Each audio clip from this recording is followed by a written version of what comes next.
శ్రోతలందరికీ నమస్కారం. ఈ వీడియోలో మనం చెప్పుకోబోయే కథ లోకభీతి పాపభీతి. ఇక కథలోకి వెళ్తే, శబరవాడి అనే గ్రామంలోని దేవాలయానికి శంకరాధ్యుడు అనే బ్రాహ్మణుడు అర్చకుడిగా ఉండేవాడు. ఆయన ఎంతో దైవభక్తి పరుడు. సహజంగా ఊళ్ళో ఆయనకు మంచి గౌరవం ఉండేది. శంకరాధ్యుడు చీకటితోనే లేచి నదికి స్నానానికి వెళ్ళి అక్కడ ఉన్న కూరమల్లలో నుంచి తనకు కావలసిన కూరగాయలు కోసుకొని ఇంటికి తీసుకుపోయి భార్యకిచ్చి ఆ తర్వాతనే దేవాలయానికి వెళ్ళేవాడు. ఇలా కూరగాయలు కోసుకోవటం దొంగతనమని ఆయన అనుకోలేదు. తోటవాడు ఆయనకు కావలసిన కాయగూరలు సంతోషంగా ఇస్తాడు. అయితే అంత చీకటితో మల్లలో ఎవరూ ఉండరు. అందుచేత ఆయన ఆ కూరగాయలను అడిగి తీసుకునే అవకాశం లేదు. ఇదే చివరకు ప్రమాదంగా పరిణమించింది. కూరల తోటవాడికి తన తోటలో దొంగతనం జరుగుతున్నట్టు అనుమానం కలిగింది. వాడు ఒక రాత్రి తోటలో మాటు వేసుకొని కూర్చున్నాడు. తెల్లవారుజామున శంకరాధ్యుడు యథాప్రకారం స్నానానికి వచ్చి తోటలోకి అడుగుపెట్టి 4 వంకాయలు కోసుకున్నాడు. కాయలు తెంపుతున్న చప్పుడు తోటవాడికి వినిపించింది. మసక వెలుతురులో వాడు పూజారిని గుర్తించక వెనుక నుంచి వచ్చి దుడ్డుకర్రతో బలంగా కొట్టాడు. శివ శివ అంటూ పూజారి స్పృహ తప్పి పడిపోయాడు.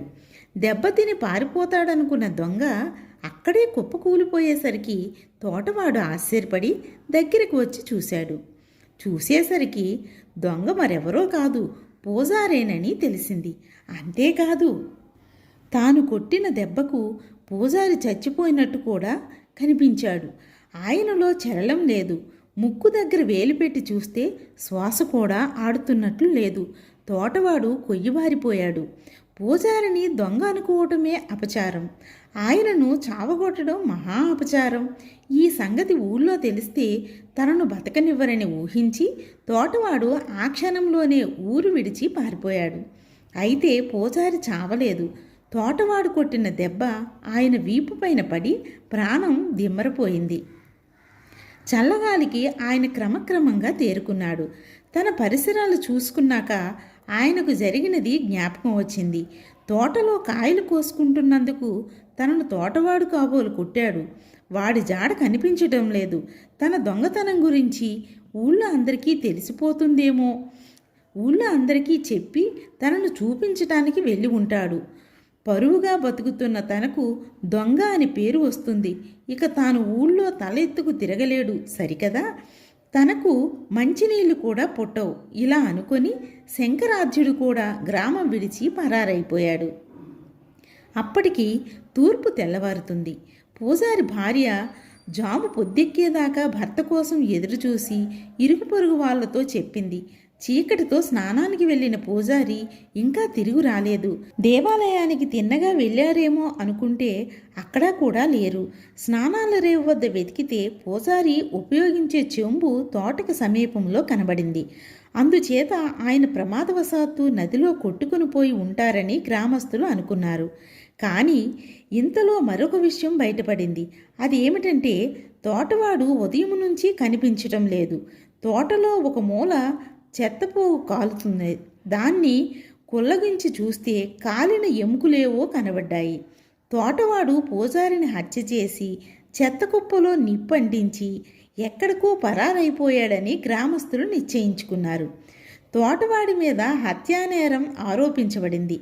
వాణ్ణి పట్టుకునేందుకు రాజభటులంతటా వెతుకుతున్నారు. 1 సంవత్సరం గడిచింది. ఈలోపుగా తోటవాడు బైరాగి వేషం వేసుకొని చాలా దేశాలు తిరిగాడు. వాడికి తన పెళ్ళాం పిల్లల మీద గాలి మళ్ళింది. అందుచేత సాహసించి వాడు తన గ్రామానికి వచ్చి ఊరి సత్రంలో చేరి వాళ్ళు వీళ్ళు అనుకునే మాటలను బట్టి తాను పూజారిని హత్య చేసినట్టు, పూజారి శవాన్ని చెత్తకుప్పలో పెట్టి కాల్చినట్టు ఊళ్ళో వాళ్ళు అనుకుంటున్నట్టు తెలుసుకున్నాడు. పూజారి శవాన్ని చూసిన వాళ్ళు లేరు. అంటే పూజారి చావలేదన్నమాట. తాను పారిపోయాక పూజారి లేచి ఎటో వెళ్ళిపోయాడు. పూజారి ఎక్కడ ఏ రూపంలో ఉన్నా పట్టుకోవాలని తోటవాడు నిశ్చయించుకొని ఊరూరు తిరుగుతూ కనిపించిన సన్యాసినల్లా బైరాగినల్లా పరీక్షగా చూడసాగాడు. ఈ లోపల పూజారి కూడా సన్యాసి వేషం ధరించి తీర్థయాత్రలు చేసి చివరకు ఇంటి మీద గాలి మళ్ళీ ఇంటి దారి పట్టాడు. ఒకనాడు ఒక ఊరి సత్రంలో ఇద్దరూ తారసపడ్డారు. తోటవాడు పూజారిని సమీపించి, మీ పేరు శంకరాజ్యులు కదూ, తమరు ఈ మారువేషంలో ఎందుకు తిరుగుతున్నట్టు అని అడిగాడు. పూజారి నిర్ఘాంతపోయి ఆ బైరాగి త్రికాలజ్ఞానుడు అనుకుని, అయ్యా, నేను కూరగాయలు దొంగతనం చేసి తోటవాడి చేత చావు దెబ్బ తిని గౌరవంగా బతికిన చోట దొంగ అనే అప్రతిష్ట తెచ్చుకోవటం ఇష్టం లేక ఇలా దేశ సంచారం చేస్తున్నాను అని చెప్పాడు. అయ్యా, నేనే ఆ తోటవాణ్ణి. తమరని తెలియక కర్ర విసిరాను. ఆ పాపం చేసినందుకు అనుభవిస్తున్నాను.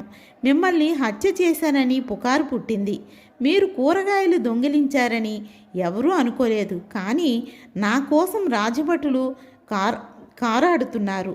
మీరు ప్రాణాలతో గ్రామంలో కనిపిస్తేనే గాని నా మీద నుంచి ఈ ఆరోపణ పోదు. నేను నా భార్యా బిడ్డలను చూసుకోవాలని తహతహలాడిపోతున్నాను. పదండి, మన ఊరు పోదాం అన్నాడు తోటవాడు. ఇద్దరి సమస్య తీరిపోయింది. ఇద్దరూ కలిసి గ్రామానికి తిరిగి వచ్చారు. దైవ ప్రేరితంగా తమకిద్దరికీ ఒకేసారి తీర్థయాత్రలు చేయాలనిపించిందని, ఆ పని ముగించుకొని తిరిగి వస్తున్నామని వాళ్ళు గ్రామస్తులతో చెప్పారు. గ్రామస్తులు నిజమే కాబోలు అని నమ్మారు. అందరూ అనుకొని ఎంతో సంతోషించారు. ఇక కథ కంచికి మనం ఇంటికి. నమస్తే.